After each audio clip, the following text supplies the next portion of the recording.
Hi everyone, it's Mr. Simpson once again, and we are continuing on with Asher and the Spirit Bird. And last time, guys, we got to chapter 27, which is page 183. 183. As soon as you guys find the page, we'll get some reading. All right? Are you ready? Good. Here we go.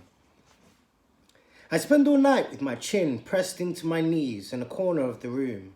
I'm terrified of what's going to happen next and what they're going to do with me. My head pounds with the sound of their jagged voices that slink back to haunt me. Eventually, a dull gleam of weak light struggles in through the small glass window near the ceiling, casting shadows around the filthy room. It's little more than a cupboard, full of dark, cobwebbed corners, and smells as if it's been used as a toilet, turning last night's food into bile in my mouth. On the floor, the mango seedling and my feather lie discarded on the grimy ground where they were tossed out of my bundle last night. A man rifled through my things, taking Javon's penknife and the last of my money. One of the seedlings' newly sprouted leaves has been knocked off, and the other one is crushed and torn. I scoop up the soil from the ground with my fingers and refold the leaf around the stone. An angry tear escapes onto the seedling as I tuck it safely into the front pocket of my jeans before tying Papa's scarf around my neck. I clutch my pendant, willing it to respond, and pray for its rhythm to give me strength. I try to feel from the memories, a sign that I have been entirely abandoned, but there's nothing. Javon was right all along. It's just my imagination. I beat back the tears because now, more than ever, I have to be strong. Just like I was before, when Ma told me to believe in myself. I gather my courage and make a promise. Even though I don't know how I'll do it, I'm going to find Javon and get us both out of here. They come for me soon after. Two men who push me into a huge open yard, a grey mound at its centre. Out here it smells worse than ever, like all the world's most rotten things gathered together in one place. A stream of vomit escapes from my mouth and I swallow the bitter remains, wiping saliva with the back of my hand. Keep moving! One man prods me in the back with a whip and I stumble forwards. Climbing all over the gigantic mound are small groups of children, maybe as many as 2 whole classes at school. Their heads are bent low, picking through paper and plastic, collecting it into huge sacks that are strapped to their backs. You're to sort the rubbish, picking out metals, electrical wires and glass bottles, and especially anything that looks valuable. Any nonsense, scowls the man, and you'll feel how hard this whip is. Got it? I block my nose at the stench. Get used to it, he sniggers, pushing the whip onto my shoulder. You'll be here for a long time. None of the other children speak or look at me as I walk towards them, and the reason, I see straight away, is that there are more men with hard faces who march around the junkyard, brandishing long whips, hurling abuse at everyone. A towering brick wall with razor wire along the top stretches all the way around us. Don't cry, I tell myself, desperately twisting the corners of the sack I've been giving. Crying won't get us out of here, but the wall is so high, there's no way I could climb it. The ground below my feet is unstable, and each step I take makes me sink further into the mass of slush. I begin to collect the shards of metal that spike into my thin pumps and drop them into the sack, slipping one into my pocket in case I need it later. I scan this junkyard, searching for Javon everywhere, but I can't see him. One of the men throws an old shoe which hits a boy on the leg. The boy claps his leg in pain and cries out, but everyone carries on working. Not a single person looks at him or bothers to see if he's all right. When I finally spot Javon on the far side of the mound, the tight knots in my stomach uncurl and I want to rush over immediately. Let him know that I'm still alive, but instead I tread cautiously towards him, afraid that they'll lock me away again. I pick up pieces of rubbish with my stick, keeping my eye fixed on Javon, pretending to search for the thing I've been told to, as I steadily move closer to him. It's only when I'm nearly there that I dare to let out a whisper. Javon. I keep my head down. Over here. He looks up straight away. I let out a shuddering breath. What have they done to you? One side of his face is a deep purple bruise, flowering below the eyes, and his lips with a long gash with dried blood clots all along it. What happened? A fire of fury burns in my chest and I fight back angry tears. I want to touch his eyes, make it better. Asher, he murmurs, keeping his eyes low. You're safe. What did they do to you? He looks so battered it makes me insane with anger. They pushed me around. His voice is quiet, flat. I follow his gaze towards the guards. They threw me against the wall. Oh, Javon, I'm so sorry. I risked touching the bruise lightly. I'm going to get us out. How are you going to do that? I don't know yet, but we'll do it somehow. We'll do it together.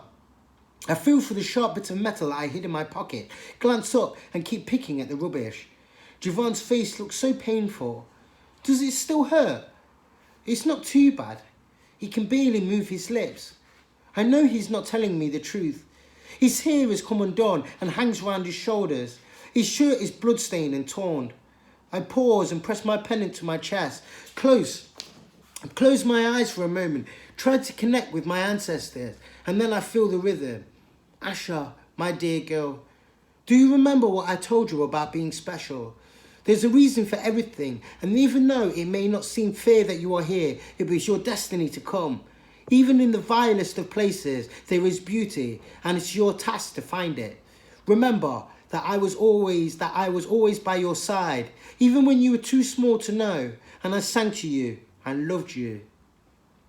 The memory disappeared quickly, but it gave me a boost, and I moved closer to Javon. We've got to at least try to get out, I say. We just can't give up. He shrugs and looks away, but not before I see the defeat in his eyes. We work all day until my hands, blackened from touching the dirt and rubbish, are scratched all over, until the sun hovers overhead and burns an orange hole in the grey sky. And all I know is that I must think clearly. I must make a plan to get away from here and find Papa. A shrill siren sound fills the air and suddenly everyone stops working. A crowd of children surges forward, pushing and shoving each other, shouting to get ahead. My feet are barely touching the ground as we get carried along with the others towards a barrel of water at the foot of the mound. A boy elbows Javon hard in the ribs. That's my spot, newbie, he yells, shoving himself in front. And you, get out of my spot, both of you. He glares at us. I pull Javon back. Just leave us alone. Yeah, leave them alone, Taran, says the skinny boy wearing a filthy t-shirt and tatty shorts. He turns to us. My name's Samir. Don't take no notice of him. He voices a smile.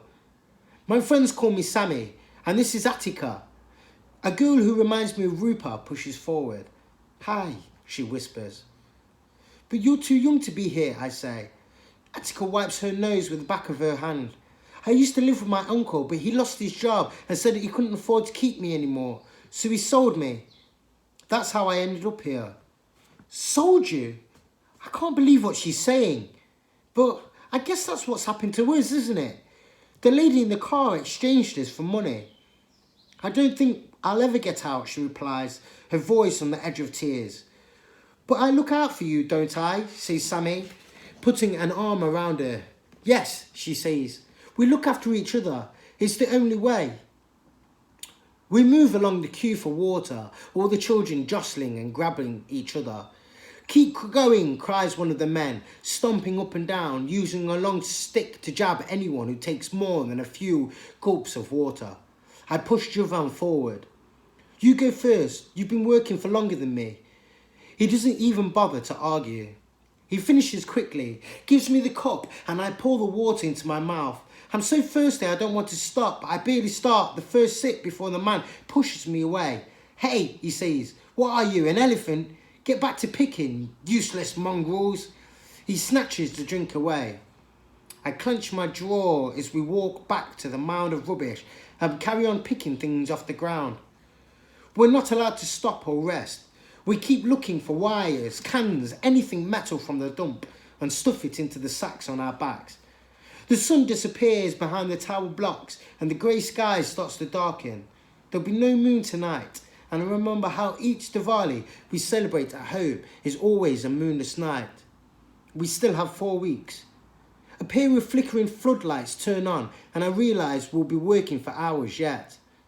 A few hours later, I brush myself off, wipe the sludge off a tin and examine it closely in the semi-darkness. Jivan, look, I whisper. What are you on about? Says Jivan, looking confused. We've got more important things to worry about than some silly old tin. No, Jivan, I shove it under his nose. There's an Omega on it. I think of Nani G straight away, convinced that I was meant to find it. It says Himalayan tea. Maybe it's from one of those plantations near Gallipore and it's been sent to us as a sign to keep us strong. Jivan pushes his hair off his eyes to get a better look. That is quite a coincidence. I think you could be right. He sounds animated and for the first time he might actually believe it's a sign. I slip the tin into my pocket and think of the spirit bird that watched over our journey, feeling for Nana G's pendant and plead for it to keep me strong. I will find Papa in time and won't let anything stop me from getting out of here. Okay, guys, and we will pause it here as we see Asher and Jivan being held captive in this horrible, horrible, horrible place. Imagine if you guys was only 13 and you'd been taken and forced to work somewhere. It must be awful for Asher and Jivan, okay? But I hope you enjoyed that reading, guys. Hope you enjoyed that chapter. And please check back. We will read some more together, all right? Hope you're having a good day as always, and I hope you're eating good, yeah? Hopefully I'll see you soon, guys, yeah? All right, I'll see you soon. Bye-bye.